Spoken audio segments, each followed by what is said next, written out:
Ouça a seguir a voz de Roberto Rabelo. Palestra de hoje: A Esperança Consoladora.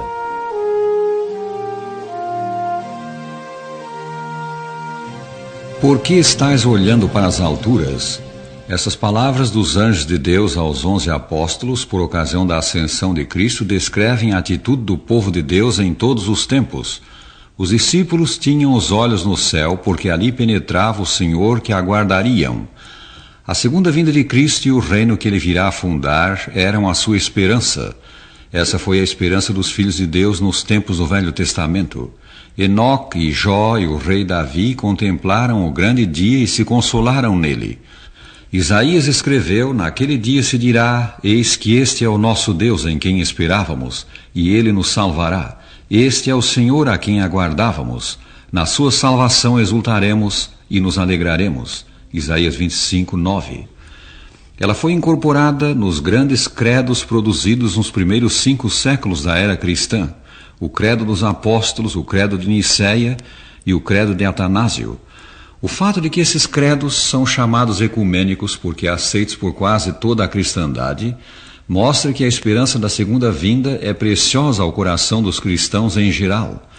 Quem não sabe de memória as palavras do credo dos apóstolos que Philippe Schaff chamou o credo dos credos? Ele subiu ao céu e está sentado à destra de Deus Pai Todo-Poderoso, de onde virá para julgar os vivos e os mortos. A propósito, amigos, se a esperança da segunda vinda de Cristo recebeu tal ênfase nos primeiros séculos da existência da Igreja, por que lhe damos tão pouco destaque hoje? Temos nós outro sol que ilumina o futuro? A doutrina da volta de Cristo e do seu reino tem um sólido fundamento. Ela é um dos mais claros ensinos das Escrituras. Disse que só no Novo Testamento é mencionada mais de 300 vezes e em todo o livro sagrado 2.500 vezes. Quão clara e consoladora é a promessa do próprio Senhor feita um pouco antes da sua volta para o céu: não se turbe o vosso coração. Credes em Deus, crede também em mim. Na casa de meu pai há muitas moradas. Se assim não fora, eu vou-lo teria dito, pois vou preparar-vos lugar. E quando eu for e vos preparar lugar, voltarei e vos receberei para mim mesmo, para que onde eu estou estejais vós também. São João 14, 1-3. A segunda vinda de Cristo será diferente da primeira. Na sua primeira manifestação, Jesus veio só. Na segunda, ele trará consigo as hostes celestes. Todos os anjos de Deus o acompanharão. E lembremos, esses gloriosos habitantes do céu são milhares de milhares e milhões de milhões. Por que é a segunda vinda de Cristo assim preciosa aos cristãos? Porque só ao voltar o Senhor consumará ele a obra que empreendeu em prol do homem. A sua primeira vinda trouxe um bem espiritual de valor inestimável. Ela pôs ao alcance do homem pecador o perdão de Deus e a libertação da tirania do pecado. Deu-nos também uma esperança gloriosa. Mas os filhos de Deus continuam em terra inimiga, sujeitos às injustiças de um mundo hostil ao bem, sujeitos à dor, ao sofrimento e à morte. É ao voltar Jesus que a plenitude dos bens do céu será dada aos salvos. Na volta de Cristo, o reino do mal será destruído. A manifestação do Senhor em glória e majestade corresponderá ao ato do arremesso da pedra referido na profecia do capítulo 2 de Daniel.